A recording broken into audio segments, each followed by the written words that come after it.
Hello, I'm Dr. S. Mocker, and today we are going to wrap up our discussion of the 1990s.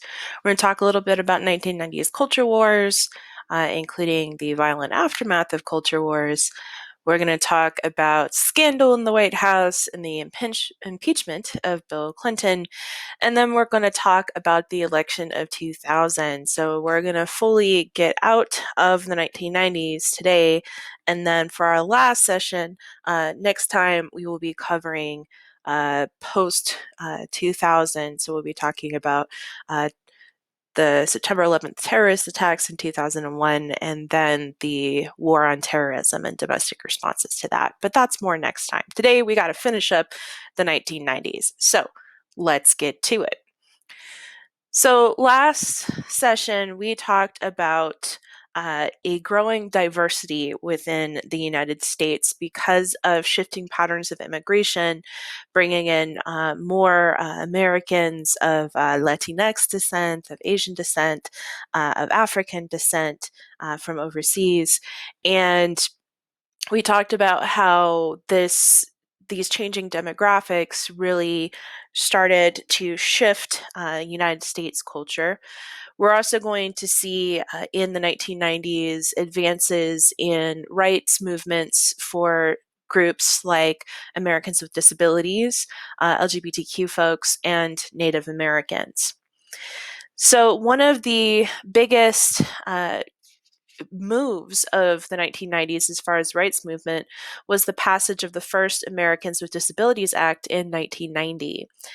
This act prevented discrimination in hiring and promotion on the basis of ability, as well as improved accessibility of public accommodations. So today you can see ADA compliance in many different areas, whether it's something as simple as having a ramp in addition to stairs to get into a building, or also the accommodations you get in higher education, for example, as a student, right? That colleges have to provide accommodations to address any different abilities that you might have, any things. So, for example, as a professor, if you have a visual disability, then I might have to do things like provide handouts and larger font for you, right? So, these are things that are covered under the ADA, which has been since updated and expanded. And yes, it took until 1990 for these changes to be fully passed in Congress. So, imagine a world before the ADA if you are a person with disabilities that fall under this. The gay rights movement had spent most of the 1980s dealing with the AIDS crisis. AIDS started to spread fairly rapidly through the LGBTQ community in the late 70s and early 1980s, becoming a full blown pandemic worldwide. And part of this shift over to focusing not necessarily on discriminatory laws, but on public health became because of the AIDS crisis was so many people were dying. And the shift over to AIDS meant that LGBTQ activists were focused on things like trying to address and reduce the rate of infection, lobbying the federal government to devote more resources to eradicating the disease. And the Reagan administration in the 1980s had been fairly slow to do this. By the year 2000, almost 500,000 Americans had died of AIDS, although as we get closer to the year 2000, more effective treatments for AIDS have popped up to the point where recently in the news, some individuals have been at least for the short term, we're still waiting long-term results, but the short term declared free of AIDS. We'll see whether those treatments remain effective in the future. But diagnosis of AIDS is no longer the death sentence that it was in the early 1980s and 1990s, in part because of this push for increased awareness, increased public health initiatives, and increased research to find cures for AIDS and HIV.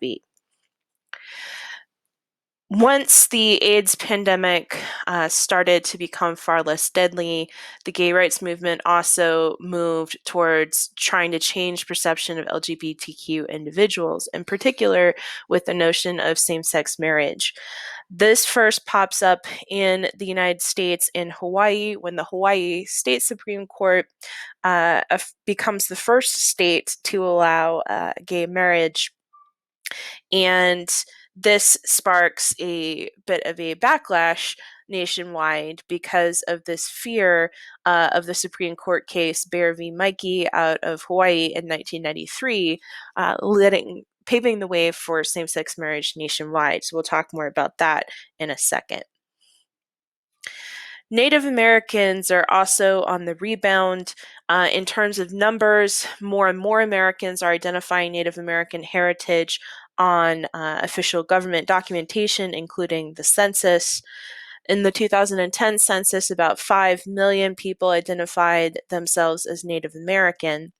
And in the 1990s, we see the increased campaign for rights and for compensation for past wrongs that had begun in the 60s and 70s starting to bear fruit. For example, in 2001, the Cayuga Nation got $248 million in compensation for past land seizures. And many Native American groups by the 1990s began to see that they were granted their request for quasi-sovereignty. So what this means is that Native Americans were given an increasing freedom to establish their own system of laws on on reservation lands that did not necessarily have to be in complete agreement with the laws of the state in which the reservation was located. And as part of this, many Native American groups sought to exploit this freedom for profit by establishing casinos. So again, Native American reservations, because they had their own rules governing the land, could establish casinos in states that otherwise did not allow gambling. And casinos become a profitable source of income for many tribes, grossing on average about $15 billion a year. One of the biggest Native American casinos in the United States is Foxwood. Foxwood was operated by the Pequot tribe, and if you took the first half of American history already, the name might seem a little familiar to you. Just as a reminder, the Pequot tribe were a tribe that had fought a war against the Puritans in New England back in the 1600s, had been slaughtered by the Puritans at places like Mystic Massacre, and then at the end of the Pequot War had been almost completely destroyed. Now the Pequot run the most profitable Native American casino in the United States, so quite a comeback story. While casinos help provide revenue for some Native American tribes, they're not a one size fits all solution. Um, Chronic poverty is still a big problem on reservations. Some Native American reservations have poverty rates as high as 50%. There's also a higher rate of issues with substance abuse, domestic abuse, and other kind of negative factors that Native Americans face. So even though many Native American groups saw casinos as profitable, they don't work for everybody and they come with their own set of problems.